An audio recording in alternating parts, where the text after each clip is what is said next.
This is one of my favorite exercises that I teach, that I created for my bar classes. I hope you enjoy it.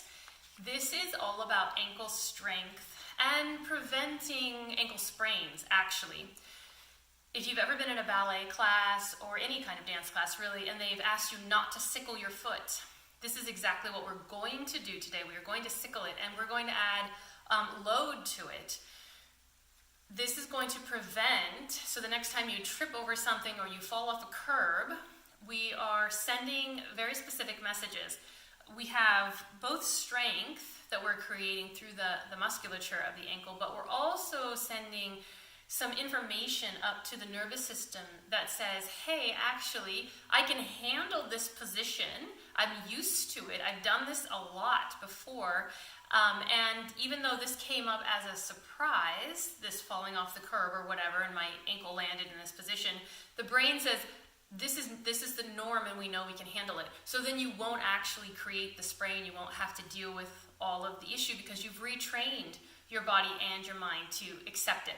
The first way I'm going to show you is without the band. I'm going to teach you the basic, and then I want you to advance it when you're ready. To advance it, all I did was take a regular TheraBand, and I've made it much smaller so you can see it's really quite tiny, and I'm going to put both my feet through that. But I'm going to begin with just the basics. So I always like to have something soft for this particular exercise. It can be a little tough on the metatarsal heads. But I do have, you could do this on the floor, but you could also do it on the carpet too, or even on a towel. A rolled up towel works great. So I have my metatarsal heads, which are the bony pieces that stick out right here. I have that on the top of the dome, and I want both of those met heads, the first and the fifth, kept down, please. So from here, I'm hip width apart, and I'm quite stacked in my body posture. So knees over ankles, hips over knees, rib cage over pelvis. You get the gist. All right. Now I'm going to take the ankles and I'm going to allow them to go out as wide as they can, and then I'm going to bring the ankle bones into meet. Notice the difference between this as I rotate and reach my heels together. If I'm doing this, I'm being Dorothy and I want to go home. But here, I'm just creating space and then I'm bringing them in toward one another. And this is ideal. This is what I want. We're creating ankle range of motion in both directions and strength.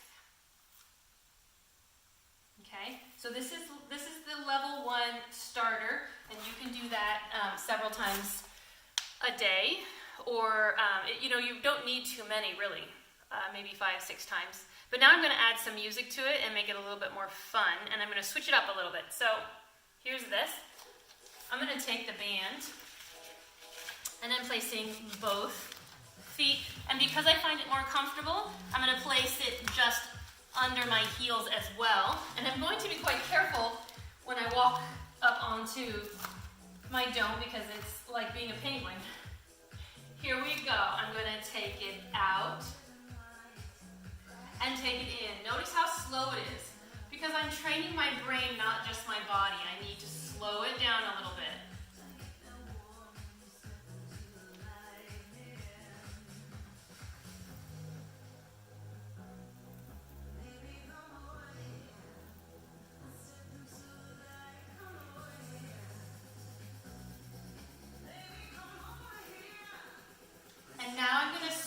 I'm going to take it 3, 2, touch and up. 3, 2, touch and up.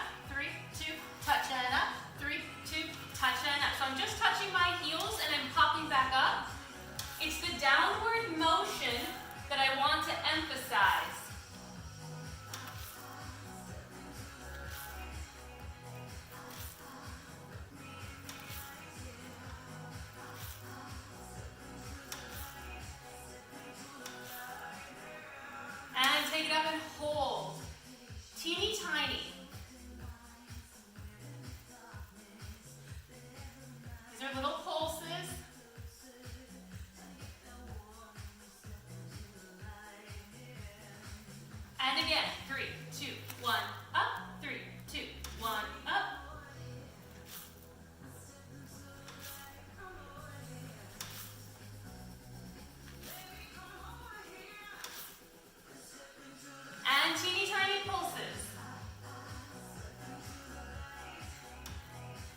that. So stretch them out. All right. Don't give up, even if you feel like it seems impossible to get the ankle to go out into that position. Don't give up. If you have had chronic ankle sprains for a long time, the nervous system really wants to protect you there, so it's going to make it very challenging to release and relax. Just keep practicing. Good luck.